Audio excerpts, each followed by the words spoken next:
കൂട്ടക്കൊലയിലേക്ക് നയിക്കാൻ മാത്രം സാമ്പത്തിക ബാധ്യത അഫാൻ്റെ കുടുംബത്തിനുണ്ടായിരുന്നു. സാമ്പത്തിക പ്രശ്നങ്ങളാണ് തന്നെ കൂട്ടക്കൊലയിലേക്ക് നയിച്ചതെന്നാണ് അഫാൻ പോലീസിന് നൽകിയ മൊഴി. അഫാൻ്റെ വാപ്പ റഹീമിൻ്റെ വെളിപ്പെടുത്തൽ കേസിനെ ഏറെ സങ്കീർണമാക്കുന്നു.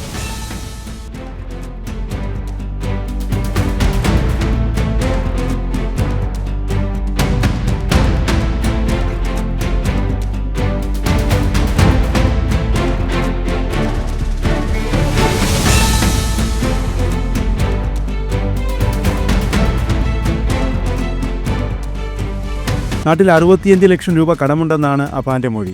എന്നാൽ ഈ മൊഴി സത്യമല്ലെന്നാണ് റഹീം പറയുന്നത്. നാട്ടിൽ തനിക്ക് 5 ലക്ഷം രൂപയോളം കടവും ഒരു ബാങ്ക് ലോണും മാത്രമാണ് ഉള്ളതെന്ന് റഹീം പറയുന്നു. വീട് വിറ്റ് കടങ്ങളൊക്കെ തീർക്കാനായിരുന്നു ശ്രമം. ഇത്രയും വർഷം നാട്ടിൽ വരാതെ ഗൾഫിൽ തന്നെ നിന്നത് ഈ കടങ്ങളൊക്കെ വീട്ടാനാകും എന്ന് കണക്ക് കൂട്ടിയാണ്.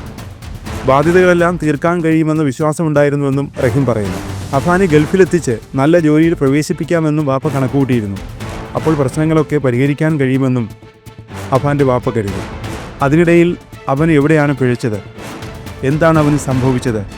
ഹൃദയം നുറുങ്ങുന്ന വേദനയോടെ റഹീം ചോദിക്കുന്നത് ഇതാണ്. കാശുണ്ടാക്കാനുള്ള ശ്രമത്തിലായിരുന്നു അഫാൻ. വാപ്പ പണം അയച്ചില്ലെങ്കിലും വീട്ടിലെ കാര്യങ്ങൾ സ്വന്തമായി നോക്കണമെന്ന് അവൻ ആഗ്രഹിച്ചു. ഇതിനായി 2 മാസം മുമ്പ് വെള്ളത്തിൻ്റെ വണ്ടി ഓടിക്കാൻ പോയി. ഈ സമയത്ത് രാവിലെ വീട്ടിൽ നിന്ന് പോയാൽ തിരിച്ചെത്താൻ രാത്രി 11 മണിയെങ്കിലും ആകുമായിരുന്നു. പിന്നീട് ഫുഡ് ഡെലിവറിക്കും അഫാൻ പോയി. അതിനിടയിൽ അവൻ എന്താണ് പറ്റിയതെന്ന് അറിയില്ലെന്നും റഹീം വേദനയോടെ പറയുന്നു. ഏറെ അനിശ്ചിതത്വത്തിനൊടുവിൽ വ്യാഴാഴ്ച രാത്രിയിൽ റഹീം ഗൾഫിൽ നിന്ന് നാട്ടിലെത്തി. വർഷങ്ങളായി റിയാദിൽ സ്പെയർ പാർട്സ് കട നടത്തുകയായിരുന്നു റഹീം. കോവിഡാണ് റഹീമിൻ്റെ സ്വപ്നങ്ങൾ തകർത്തത്. കടം പെരുകി, പല പ്രശ്നങ്ങൾ ഒരുമിച്ചെത്തി. പിന്നീടെല്ലാം കൈവിട്ടുപോയി. കടക്കാരിൽ നിന്ന് മാറി നിൽക്കാൻ റഹീം ദമാമിലെത്തി. ദമാമിൽ ഒരു സ്പെയർ പാർട്സ് കടയിൽ ജോലി ചെയ്തു വരികയായിരുന്നു. വീടും പറമ്പും വിറ്റാൽ ബാധ്യതകൾ തീർക്കാൻ കഴിയും എന്ന് ഉറപ്പുണ്ടായിരുന്നു റഹീമിന്. ആദ്യ കുട്ടിയായതിനാൽ അഫാനെ ഏറെ ഓമനിച്ചാണ് വളർത്തിയത്. സന്ദർശന വിസയിൽ കുടുംബത്തെ ഗൾഫിലേക്ക് കൊണ്ടുപോയിരുന്നു റഹീം. 10 മാസത്തോളം അഫാൻ ഉൾപ്പെടെ കുടുംബം റഹീമിനൊപ്പം ഉണ്ടായിരുന്നു. സംഭവത്തിൻ്റെ അടുത്ത ദിവസങ്ങളിൽ അഫാനെ വിളിച്ചിരുന്നു, എന്നാൽ കിട്ടിയിരുന്നില്ല.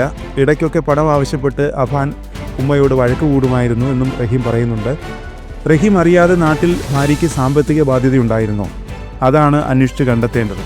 സാമ്പത്തിക പ്രശ്നങ്ങൾ തന്നെയാണ് അഫാനെ കൊടും കൃത്യത്തിലേക്ക് നയിച്ചതെന്നാണ് പോലീസിൻ്റെ നിഗമനം.